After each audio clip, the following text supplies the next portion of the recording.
great pleasure as the curator of art here at the Channel Islands Maritime Museum to be able to introduce you to this beautiful painting by British painter George Clarkson Stanfield.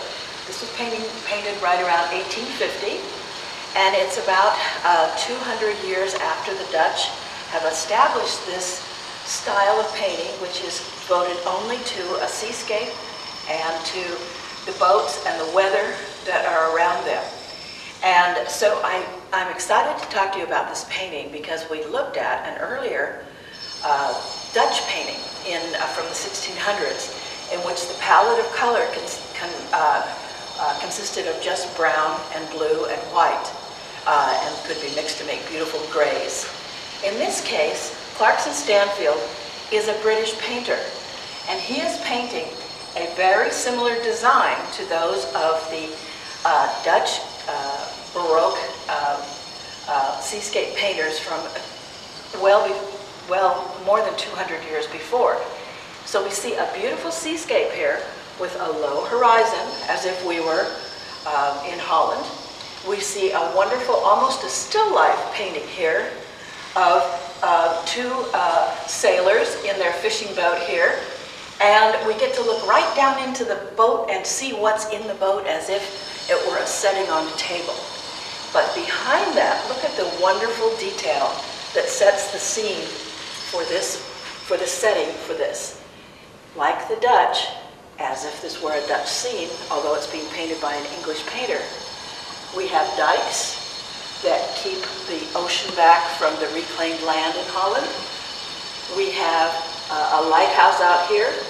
We have a windmill here, which was the source of power that the Dutch used to build their ships. And we have a little bit of this wonderful Dutch red in this man's shirt here. It looks like, I take it back, there are 3 fishermen in there. And then we have this wonderful close-up here, almost as a still life item on a table of this buoy in this rough sea. So now we are not just dealing with brown and blue, but we're dealing with beautiful greens.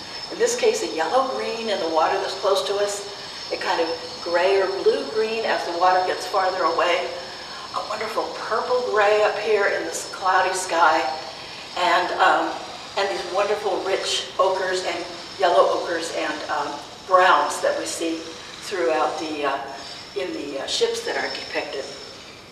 We have a sense of depth here as the images are getting further away from us. They're becoming more indistinct and more gray. But this is painted by an English painter, well after the time of the Dutch Baroque painters. So now we begin to see that the influence of other styles, such as the French Rococo and the Romantic period during which this was painted, we now see artists having access to many more color, doing more mixed color, and not so monochromatic as the early Dutch were.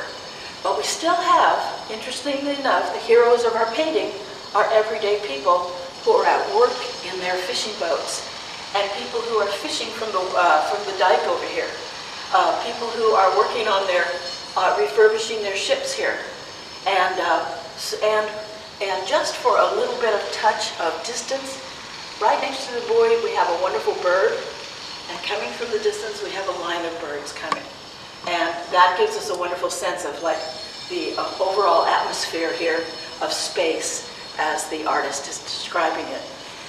One of the reasons that the English copied the Dutch was that in the 1600s, the King of England hired away a Dutch painter, Willem van de Velde, as we talked about, to come to England and paint paintings for himself of his own ships and of his battles.